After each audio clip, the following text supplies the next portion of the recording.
At this moment, before I hand it over to Rashmi, which, by the way, she's the sizzle. Like she's going to bring this home. You're going to see a level of detail, no pressure, Rashmi, but a level of detail that I think will really unpack this for us as we think about our day-to-day. But before we do that, I think I'm still going to try to set the stage for where we've been, where we are today, and where we're going, right?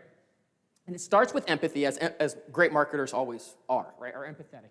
What is the pressure of the senior leadership in marketing and growth roles like Rashmi? And fundamentally, it revolves in 3 pillars. Number 1 is technology, right? The growth and explosion and complexity of technology, data, and now AI. It's moving at a breakneck speed. Number 2 is the customer experience.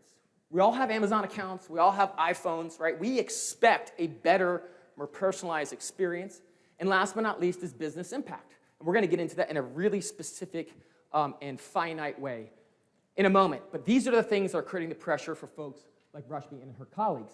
Now, if you ask Forrester, we're not doing a great job, especially from a B2B perspective. 70% of us are saying that we don't understand, that our brands don't understand our issues or our solutions. 60% saying they don't get our problems. And almost half of us are saying, hey, the content and experiences we're building aren't great, right? Especially in the B2B world.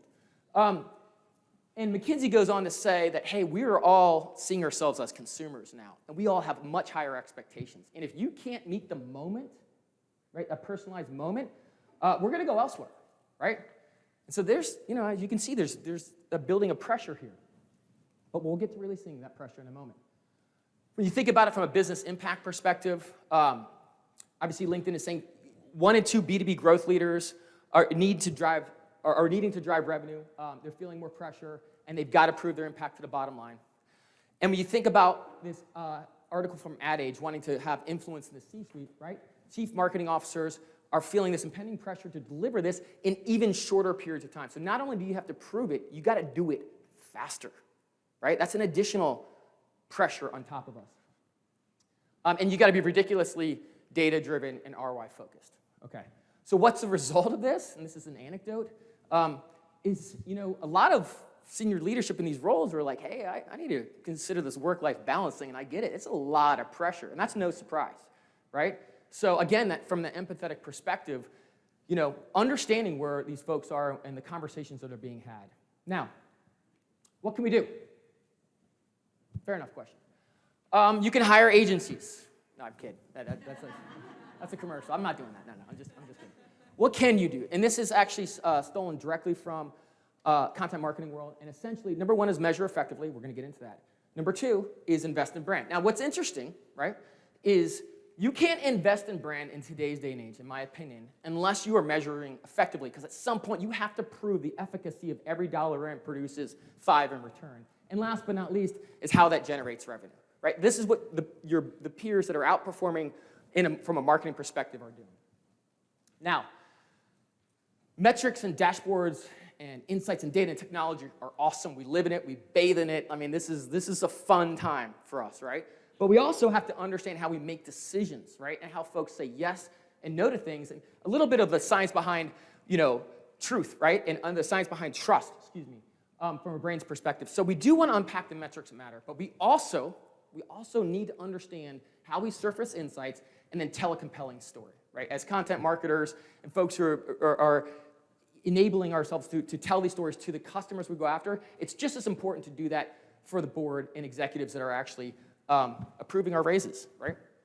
Okay, so how do we do this? What is the science of trust? Well, it revolves around the prefrontal cortex, right? This is the area of the brain where we assess risk and reward, right? This is just fundamentally how we operate as humans.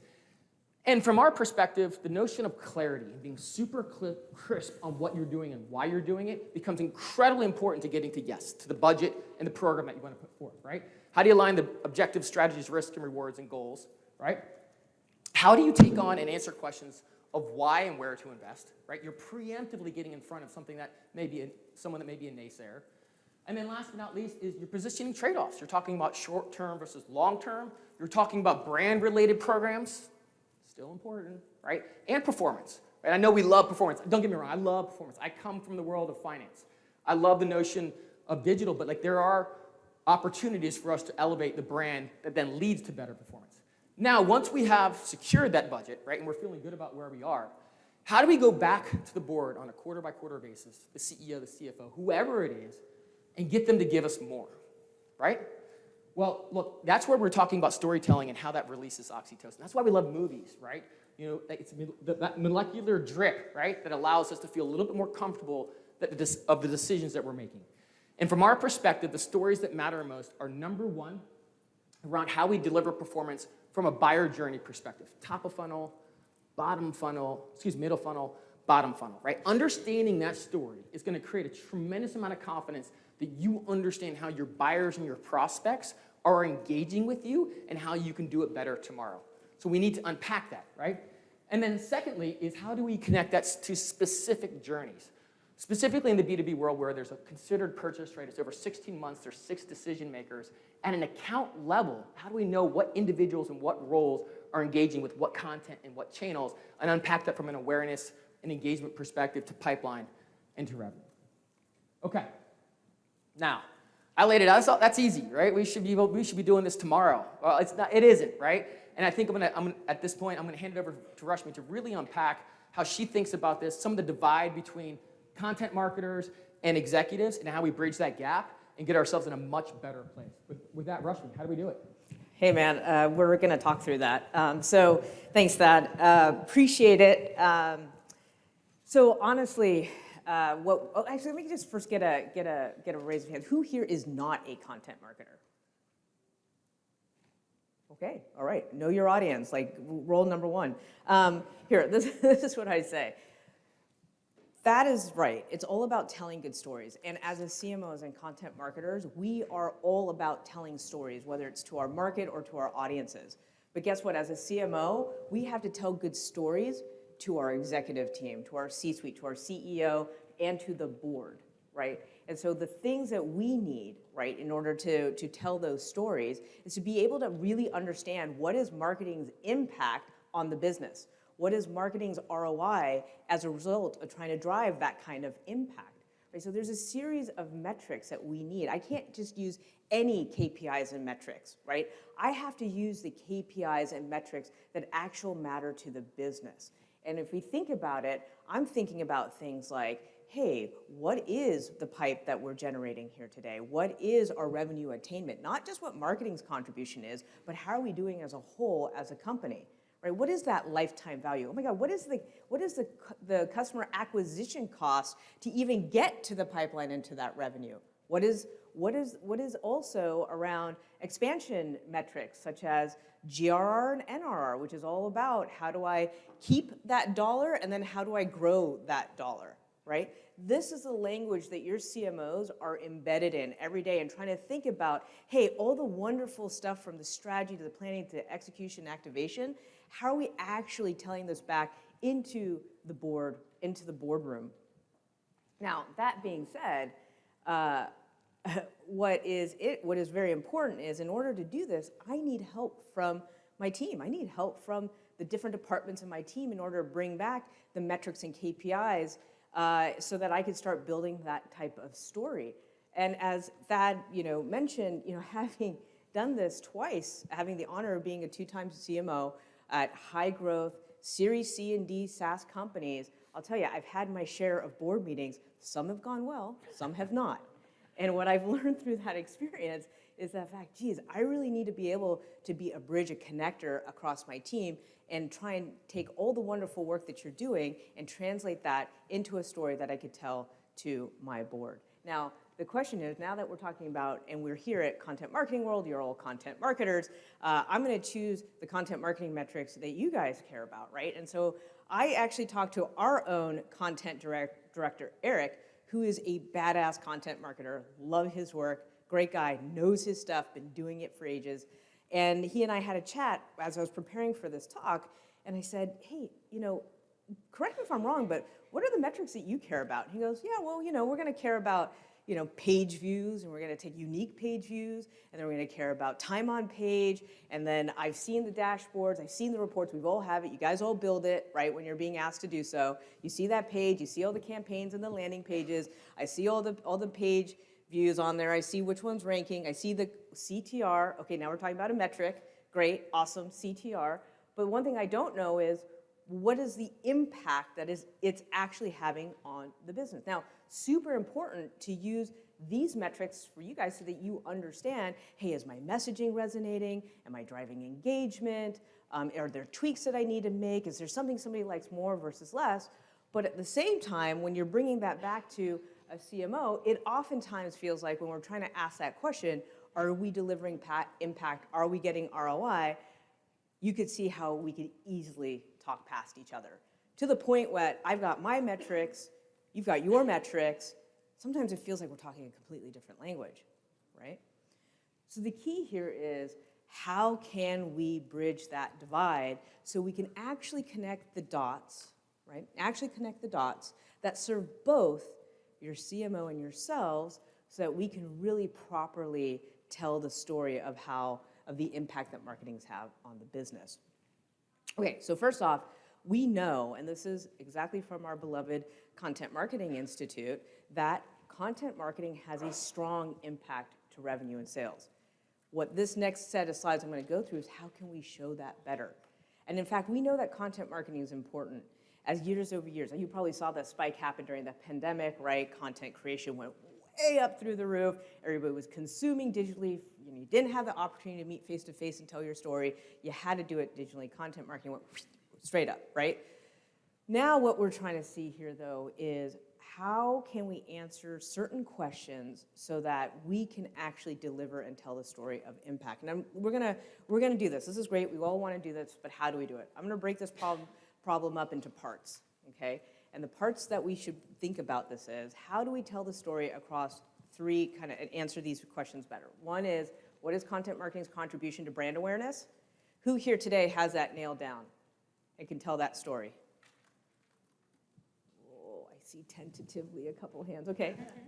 Number two, content marketing's contribution to pipeline. Who here feels like, okay, I'm not talking about leads or MQLs. Let's go past that. All right. Oh, okay, Mark, not fair. All right, good. Okay, and then what's content marketing's contribution to hit revenue targets? Okay, I like it, I like it. A few hands. Okay, hopefully after this session there's some tips you can take back to your team and how you think about it yourself so that next time I ask this question to you guys, I'm gonna see more hands go up, okay? So, how do we do this? How do we do this? First, it starts with, one, you're gonna have your content strategy, no doubt, right? What I wanna do is break this problem up across the buyer's journey and the buyer stage. Now look, I know that the buyer's journey is not linear, right? I know that we wish they went from awareness to consideration to this, to that, and the other, right? We totally wish it did, doesn't happen. I get it. But at the same time, our own thinking when we're developing our content strategy, we have to take some assumptions in. And some assumptions is the fact that we're actually gonna drive somebody's education and influence over the course of a period of time. And there's going to be some topics that you believe are gonna resonate just to even grab their attention up top, right? So if we think about this in terms of at that awareness stage, there's going to be some topics of interest that you want to talk about, and then there's going to be the vehicles that you're going to go deliver it in, correct? Right? And then when you think about that consideration stage, you're going to go a little bit deeper because now you're saying, hey, maybe if I did tag them and they did know about us, maybe they're curious to learn more. Let me try and take them down that path. But it's not the exact same type of content, right? It's different kind of content. So let's make sure we know what that is and we push down. And as you can see, we're gonna push this all the way through the entire buyer's journey. This is a strategy you guys do day in and day out, right? Great. And this is typically oftentimes the level that I get from my content marketing teams. You know, they plan this out. And I love it that they plan it out and they tell me for a specific campaign team or a theme or topic, you're trying to push a product line out, maybe a solution area, maybe to a specific industry or vertical. You want to drive some additional engagement in that. This is something that you come up with, right? Okay, great. Now, how do we prove it? How do we prove that that great content strategy, that thoughtful set of content assets that you put out into market, and hopefully your demand gen team took that and threw it out there really nicely with really compelling content and creative. How do you know that that's working? Okay, well, what I don't want to see is you sending me one slide that shows me all the campaigns and all the page views and all the unique page views and then the CTR rates and the time on page. Because what's that going to tell me? Is that going to tell me the impact on pipeline? No, right? Okay. But yet, those are your KPIs. Those are the ones that you're used to.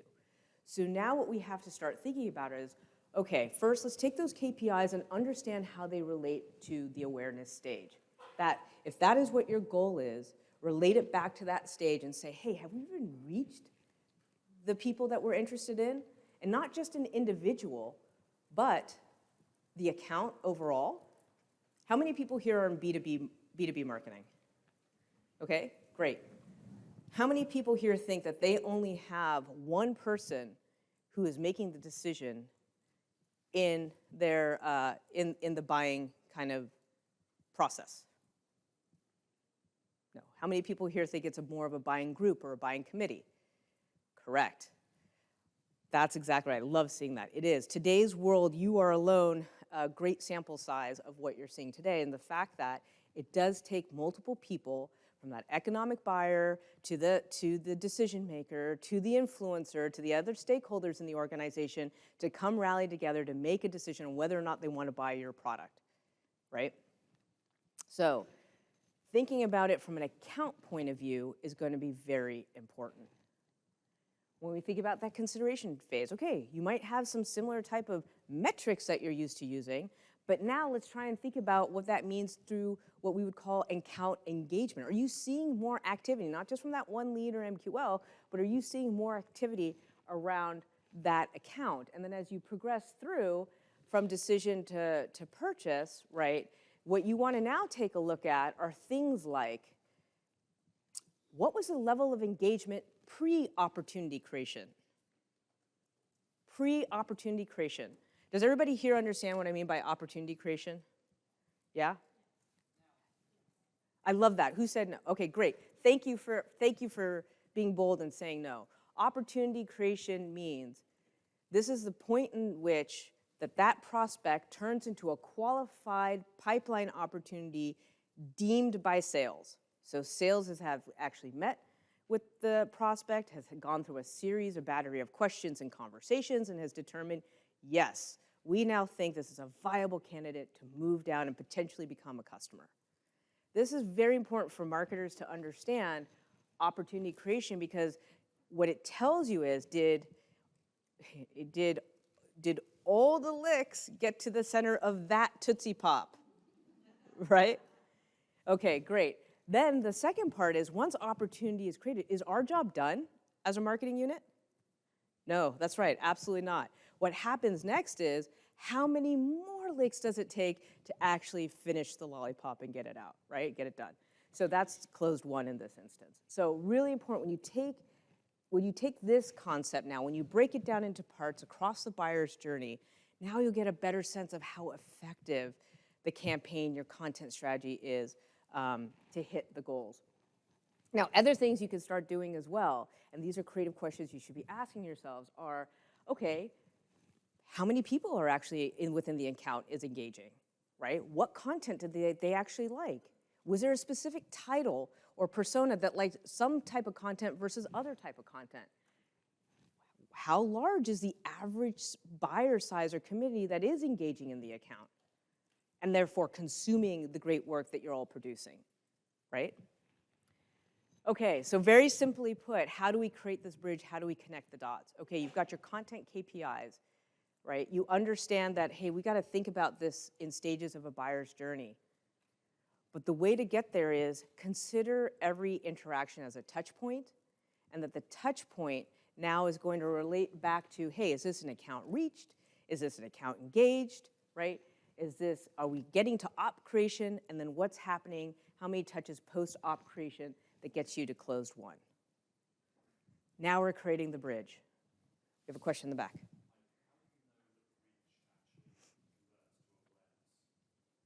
I'm sorry? Oh, a reach creates to awareness. Yeah, it's a great question. I mean, we're inferring here that there is some again, there's some association. They have consumed some level of your content that you've put out. Whether they recall you as a brand is not, totally is not the absolute. But the fact that they consumed and they read something of yours is what the point is, right? They have become aware. Now, it could have been through keywords that they're looking up and they don't realize it's you, but they have consumed something that you've put out there, right? So it's a process. So is it a one and done in awareness? No, you might have to hit them, and oftentimes you do. You have to hit them multiple times so that what he's asking about is more like, how do they recall that it was you that they actually is the information that they were consuming. But very, very good question. Okay, does this make sense so far? Great. Now, how do you do this? Okay, you're gonna say, I don't have the tools to do this. I don't know if we even have this. Well, this is a great conversation to have internally in your organizations. And yes, it does require a level of data and analytics investment. I'm not going to sit here and tout which one it is. There's very many different ways to skin that cat, but I have got to say, if I don't have a level of attribution analysis, which is I can now see where those touch points are happening across the buyer's journey, right? That happens pre-opportunity creation and post-opportunity creation, plus the ability to measure at an account-based level, then I'm not going to be able to do this, right? So yes, you do need to have this. You can do this in lightweight manners, right? You can do this in a lightweight manner. You could, and I've had to do this before, gut it out and do it in a very super manual manner where I'm in Salesforce and I'm checking, all the kind of the marketing insights of, if depends on what your map is, and I'm looking at all the marketing insights in there and I'm trying to see them. I literally for a board meeting have put together for a single account every single touch point that happened to opportunity creation and post-opportunity creation, so they could just see that in this instance, the 453 touch points that it took to get from first touch all the way to closed won, okay, of that, a third of those were marketing and 2/3 was sales. And I showed across the timeline how it exactly happened, right? That opened up for the board's mind that, oh, this isn't just get that one more blog out or just go do this or just go do that. Like, it takes time and process, right? So we did this here at BOL with one of our clients, Lytix. And Lytix is a super cool company. They actually protect millions of drivers worldwide by providing life-saving technologies. So think truck drivers and bus drivers and all those essential type of workers have access to things like onboard cameras. They have driving safety training, fleet tracking capabilities, so they can ensure that any fleet has their drivers, they know where they are and they know that they're safe. So they came to us with a great challenge, and they basically said, we have no idea. I mean, they have a great content team, really robust content they were putting out into market. And they're like, God, we just really have no idea how this stuff is performing or how it's working. And we've got a pipeline problem. We got to improve our pipeline and our revenue. Can you guys help?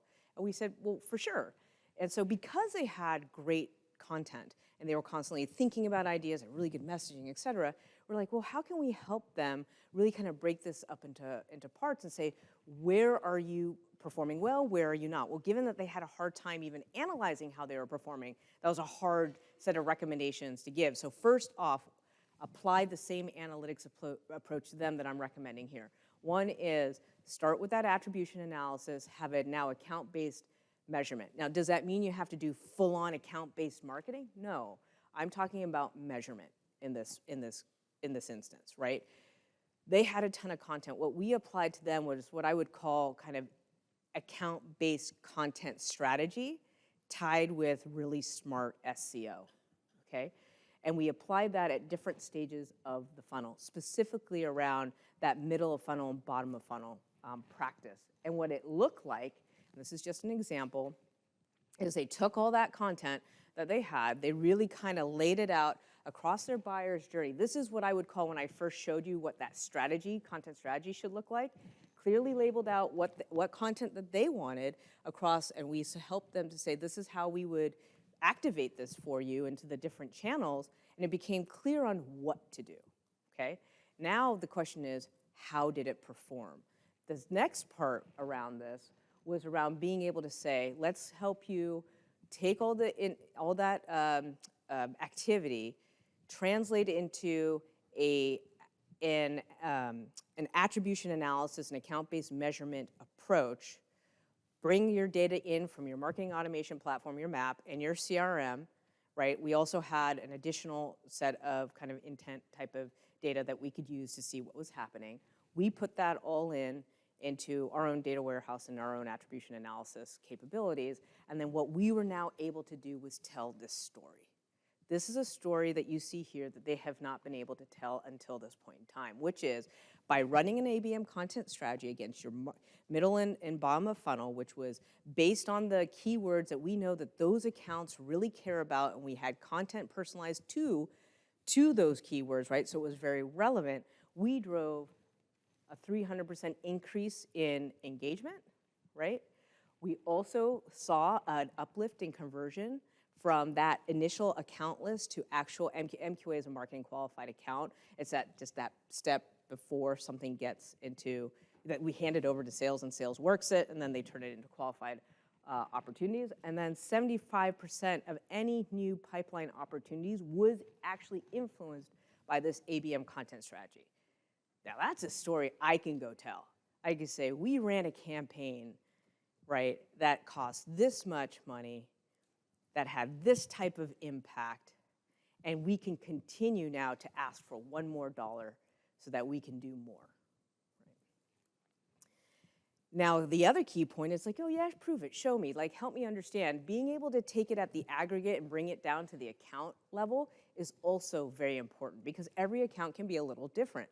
This is just an example of how this one account, which was a targeted account for Lytics, how this one account had over 330 touch points across 6 channels, consuming a lot of content. And in fact, while it's not here, we can show like how many of those touches came at opportunity creation and how many came post-op to close one, right? And this is the level now of thinking you want to be able to get to. So ultimately, how do you take that story to the next level? Now I could say it at an overarching level. I could now say in Q1, based on running this ABM content strategy and campaign strategy, we were able to generate $215,000 of net new pipeline. Very clear. Had a 286% return on spend, where that spend was only 20% of the marketing budget. Now I could go make a case and say, hey, if you're getting 286% return on investment, you mind handing me $1 more? I can make that case.